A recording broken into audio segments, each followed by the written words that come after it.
11व्या शतकाच्या दरम्यान अल्बेरुनी नावाचा परकीय प्रवासी भारतात आला होता. भारतात प्रदीर्घ काळ वास्तव्य केल्यानंतर त्याने इथली संस्कृती, स्वभाव, राजकीय परिस्थिती, ज्ञान ह्या सर्वांची माहिती तैकिका ते हिंद ह्या आपल्या प्रवासवर्णनात शब्दबद्ध केली. त्यात त्याने लिहिले आहे की भारतीयांमध्ये राष्ट्रीयत्वाची भावना नाही आहे.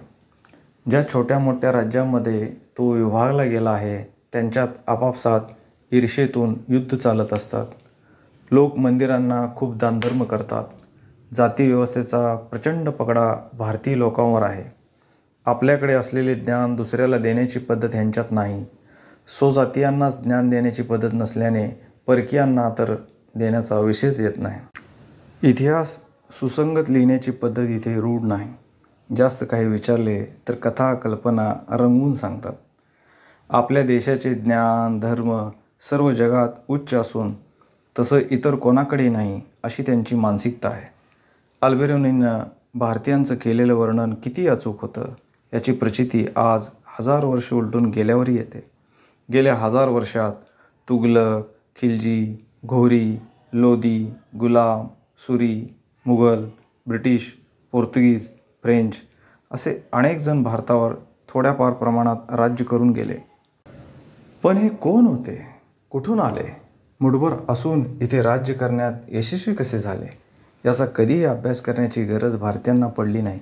कारण आमचा धर्म, ज्ञान, देश सगळ्यात भारी हा अहंकार कधीच कमी झाला नाही. आपलं ज्ञान दुसऱ्यांना न देण्याच्या वृत्तीतून कित्येक कलाकार आणि तंत्रज्ञान काळाच्या ओघात नष्ट झालं. ज्या धर्माच्या आधारावर त्यांनी इथे राज्य केले त्यांची मूलभूत माहिती कोणाला ठेवावीशी वाटली नाही. मुसलमान आणि ख्रिश्चन राज्यकर्ते आपल्या वाटेस येऊनही कधी कुराण, बायबलची पाने उघडून नेमके यांची जडणघडण जाणून घेण्याचा प्रयत्न कोणी केला नाही.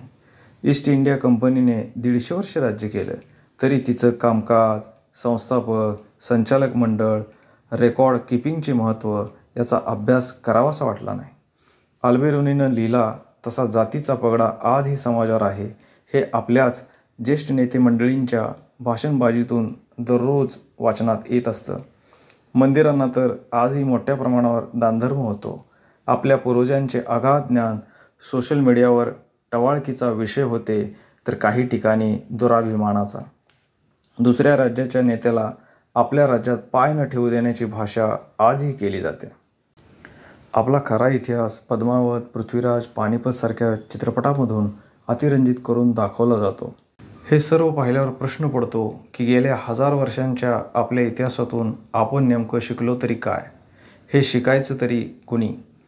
आमच्याच गल्लीतल्या एका वाड्यात छत्रपती शिवरायांनी बालपणातील काही वर्षे घालवली होती हे मला अलीकडेच कळाले.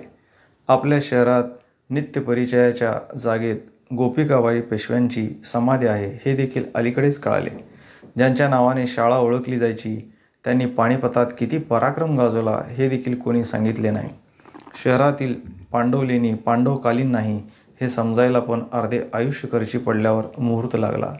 इतकेच काय पण सोसायटीच्या पायथ्याशी असलेला दगड नेमका खंडोबा आहे, वीरगळ आहे की गद्देगाळ हे देखील ठाम सांगता येणारा एकही जण भेटत नाही. आणि तसंही भेटला तर या शेंदुरामध्ये त्याला दिसणार तर काहीच नाही. अजून बऱ्याच गोष्टी आहेत. फेसबुकच्या महासागरात कोणत्या तरी ग्रुपवर असा जीर्ण शिवमंदिराचा एक फोटो पाहिला आणि कमेंट करावीशी वाटली की हे मंदिर जिथले असेल तिथल्या सरकारने याचा जीर्णोद्धार का बरं केला नसेल. पण नंतर शहराचं नाव वाचून थबकलो कारण हे आपल्याच घरापासून काही अंतरावर आहे याची जाणीव झाली. हे जर असंच चालू राहिलं तर आपला इतिहास फक्त प्री वेडिंग शूटच्या पुण्याईमुळे पुढच्या पिढीला ठाऊक होईल.